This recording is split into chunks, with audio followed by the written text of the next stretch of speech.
Coming now to inflation, headline inflation after moving above the upper tolerance band in October has since registered a sequential moderation in November and December, standing at 5.2% now. Going ahead, food inflation pressures, absent any supply side shocks, should see a significant softening due to good Kharif production, winter easing as we witness every year in the vegetable prices, and a favorable Rabi crop prospect. Core inflation is expected to rise but remain moderate. Rising uncertainty in global financial markets, coupled with continuing volatility in energy prices and adverse weather events, presents upside risks to the inflation trajectory.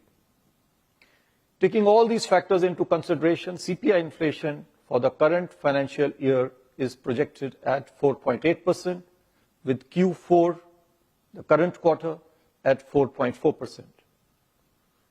Assuming a normal monsoon, CPI inflation for the financial year 2025-26 next year is projected at 4.2%, with Q1 at 4.5%, Q2 at 4%, Q3 at 3.8%, and Q4 at 4.2%. The risks are evenly balanced. I will now come to the external sector. India's current account deficit moderated from 1.3% of GDP in Q2 of last year to 1.2% in Q2 of this year, 24-25. According to the World Bank, India, with an estimated inflow of $129.1 billion US, continues to remain the largest recipient of remittances globally last calendar year 2024. The current account deficit for this year is expected to remain well within the sustainable level. As on 31st January this year, I may inform you, India's foreign exchange reserves stood at 630 plus billion US dollars. This provides us an import cover of more than 10 months. Overall, India's external sector remains resilient as key indicators stay robust. I would like to mention over here, and especially because there has been commentary in the media about the Reserve Bank's exchange policy. Well, the Reserve Bank's exchange rate policy over the years has remained very, very consistent. Our stated objective is to maintain orderliness and stability without compromising market efficiency. The Reserve Bank believes in the market efficiency of the markets that we have in India for Forex. Accordingly, our interventions in the Forex market focus on smoothing excessive and disruptive volatility. It does not target any specific exchange rate level or band. The exchange rate of the Indian rupee is determined by market forces, and we will continue with this policy. Coming now to liquidity and financial market conditions, I may state that after remaining in surplus from July to November 2024, system liquidity as measured by the average net position under the liquidity adjustment facility did turn into a deficit during December 2024 and January 2025. This drainage of liquidity is mainly attributed to advanced tax payments in December 2024. You are aware there are quarterly advanced tax payments to be made, December being that particular month.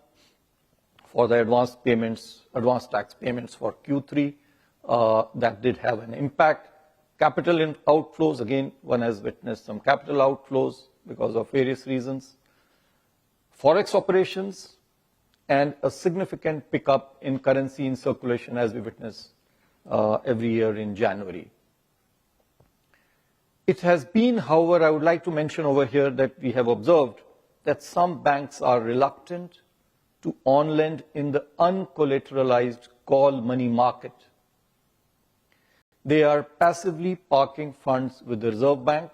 I take this opportunity to all the banks to urge them to actively trade amongst themselves in this uncollateralized call money market, so as to make it deeper and vibrant for better signal extraction from the weighted average call money rate.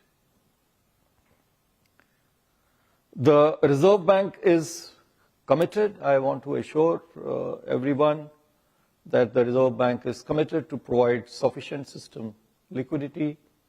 We have taken a number of steps in this regard, and we will continue to monitor the evolving liquidity and financial market conditions and proactively take appropriate measures.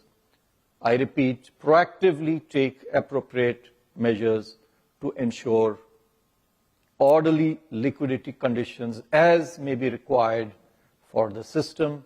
And when I say liquidity, it means not only transit, overnight liquidity, but also durable liquidity to meet the requirements of the system. I now come to financial stability. The system-level financial parameters for the scheduled commercial banks continue to be healthy. The credit deposit ratio for the banking system at the end of January 2025 was at 80.8%, broadly similar to that on 30th September 2024. Bank liquidity buffers are sufficient, though the net interest margin moderated, return on assets and return on equity are robust. The system-level parameters for NBFCs too are very healthy. I also take this opportunity today to mention that the Reserve Bank has been observing Financial Literacy Week annually since 2016. This is with the purpose to enhance financial education in our country. Last year too we did this campaign. This campaign was focused last year on empowering youth adults.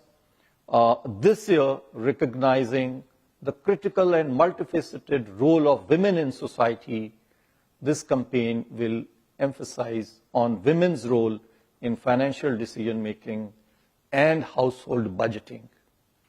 I sincerely urge all banks to actively participate in this campaign on the theme Financial Literacy, Women's Prosperity. It starts from 24th of this month.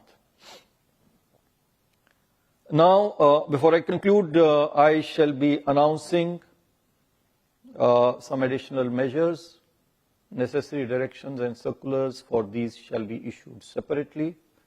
First of all, on digital security, the rapid digitalization of financial services has brought convenience to all of us, at the same time efficiency, but it has also increased exposure to cyber threats and digital risks, which are again getting sophisticated day by day.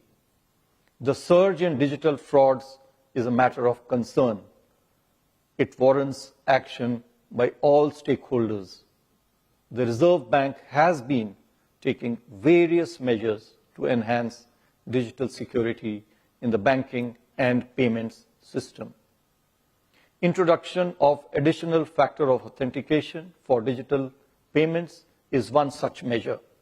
It is now proposed to extend this to online international digital payments made to offshore merchants who are enabled for such authentication. Second, the Reserve Bank shall implement the bank.in exclusive internet domain for Indian banks. Registration for this domain name will commence from April this year. This will help avoid banking frauds. This will be followed by the fin.in domain for the whole of the financial sector.